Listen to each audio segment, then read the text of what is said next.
Bismillahirrahmanirrahim. Assalamualaikum warahmatullahi. Saya rekod video ni pada petang ni. InsyaAllah saya nak respon sedikit tentang satu pertanyaan daripada seorang rakan kita dalam satu komen video semalam kata sedap yang bertanyakan tentang isu Royal Q ni.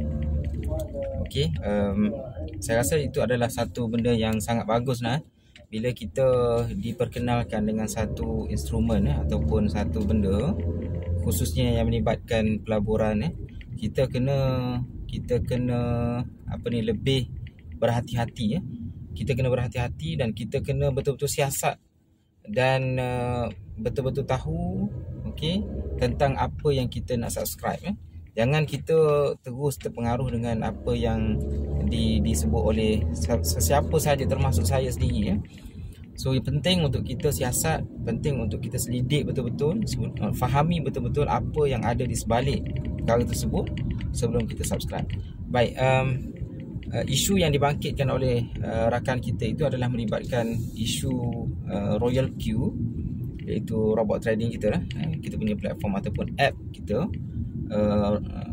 yang tidak mendapat kelulusan daripada Suruhanjaya Security.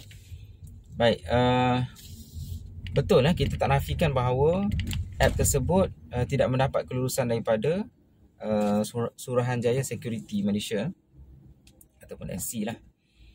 Okey, analoginya mudah tuan-tuan. Kalau kita tanya rakan-rakan kita daripada forex trader yang terlibat dengan forex trading secara online, broker-broker yang mereka guna untuk trade forex tu, kita tanya mereka broker mana yang mendapat kelulusan daripada SC. Broker mana yang mendapat kelulusan daripada SC? Kan tuan-tuan, banyak kita tengok kalau kita buka YouTube ke atau mana-mana sosial media lah, biasanya bila keluar iklan yang keluar tu adalah iklan forex. Okey, khususnya mereka yang suka tengok benda-benda yang bersifat pelaburan biasanya algoritma YouTube akan promote ataupun akan keluarkan video-video berkaitan dengan forex. Okey, so dipromosikan secara meluas tuan-tuan. Ini benda yang saya sangat merisaukan juga sebenarnya. Sebab itu saya juga cuba untuk bagi alternatif kepada rakan-rakan kita yang terlibat dengan forex ni. Why not kita beralih kepada pelaburan yang ada ulama yang mengatakan bahawa pelaburan tersebut patut syariah.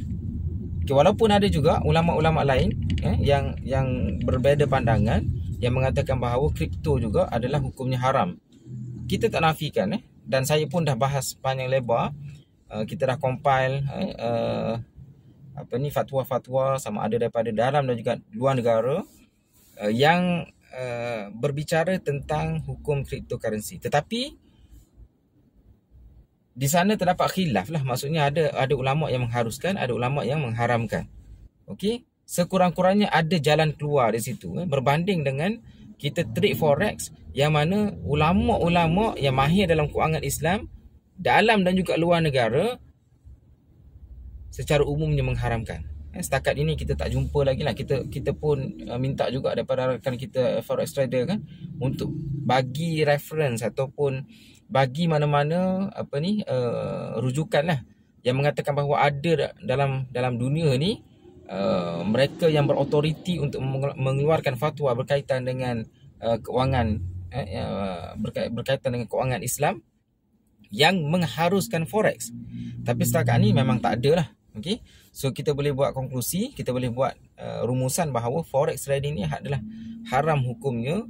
Majoriti ulama ataupun kalau tak majoriti pun mungkin jumhur para ulama mengatakan bahawa forex trading secara online tu haram hukumnya.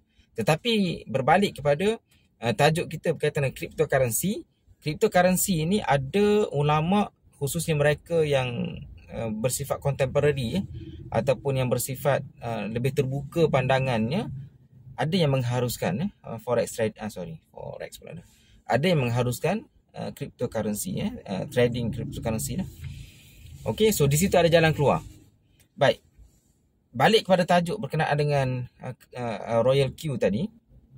Okey, memang kita kata Royal Q ni tidak mendapat kelulusan daripada SC. Bahkan ada satu alert yang dikeluarkan oleh SC. Tuan-tuan semua boleh rujuk dalam website SC yang memberi peringatan kepada pelabur dan juga pedagang supaya berhati-hati dengan app tersebut. Okey. Cuma kita nak kata bahawa app Royal Q ni adalah satu app saja. Dia bukan satu individu ataupun satu syarikat yang mengumpulkan dana awam yang janji bulan dan bintang profit sekian-sekian. Tak ada. Tak ada. Bahkan saya selalu pesan kepada rakan-rakan kita, khususnya rakan-rakan daripada tim Smart Mind, supaya kita kena sentiasa alert dengan risiko dalam Royal Q ni. Biasanya kita akan tengok dalam revenue dapat profit, tapi bila kita tengok dekat exchange, dekat hobi contohnya, kita nampak modal kita semakin mengecil. Sebab kita tak sedar dalam kita untung itu, kita sebenarnya berada dalam floating loss. Yang itu peringatan lah. Jadi walaupun kita trade dalam Royal Q, kita kata ada kita boleh automate dari segi buy and sell dan sebagainya, tapi di sana juga ada risiko. Okey, bukannya kita kata Royal Q ni akan menjanjikan 100% keuntungan. Tidak. Tidak. Tak ada siapa pun janji macam tu. Dia ada risiko-risiko juga yang mana kita boleh manage risiko tu. Cuma berbalik kepada Royal Q ni, sebagaimana yang saya sebut, Royal Q ni hanyalah app sahaja. Dia adalah satu robot yang mana kita guna perkhidmatan dia untuk kita trade. Okey? Robot ni bukan sahaja Royal Q, tuan-tuan. Kalau tuan-tuan tengok dalam kripto ni banyak robot. Bahkan dalam exchange sendiri, grid dipanggil grid box grid, saya pun tak ingat lah sebab saya tak guna. Ada robot-robot yang memang ada dalam tu, built in. So adakah robot itu kena daftar dengan SC? Nak daftar apanya? Sebab dia adalah tools ataupun app ataupun satu setting lah. Okey, yang mana kita boleh guna setting tersebut kalau kita nak guna. Okey, so kenapa kena dapat kelulusan daripada SC dan sebagainya? Tak perlu. As long as kita yakin bahawa app tersebut boleh membantu kita, dan kita gunalah. Okey, dan ada juga yang rakan kita bangkit isu Royal Q ni tak ada HQ, sebagaimana yang dibangkitkan oleh Tuan Azizi Ali dalam tulisannya di Facebook. Kita nak sebut Royal Q ni hanyalah app. Okey, bila kita guna sesuatu app, kita pernah tanya tak di mana HQ app tersebut? Kita pernah tanya tak? Okey, contoh mudah lah tuan-tuan. Contoh mudah lah. Kita sentiasa guna, kita selalu guna app Shopee. Kita biasa guna app Lazada.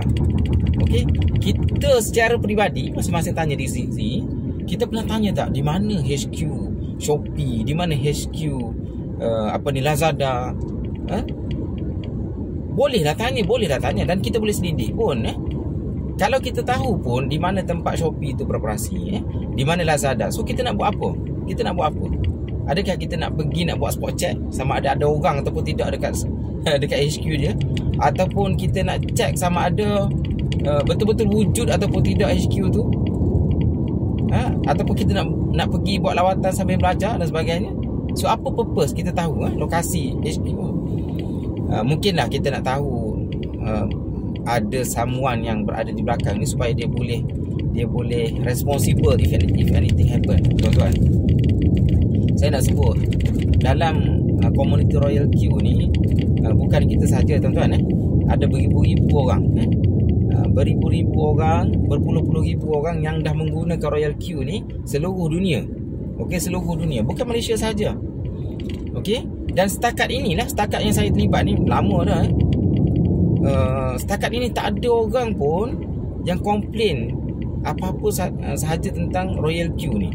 Royal Q gelapkan duit orang ke, ataupun Royal Q ni scam orang ke, ataupun dia potong banyak sangat daripada fuel fee ke dan sebagainya. Tak ada. So far ni tak ada. So bila macam tu tuan-tuan, okey, memang saya akui lah waktu awal saya terlibat dengan Royal Q, memang saya sendiri pun agak skeptical.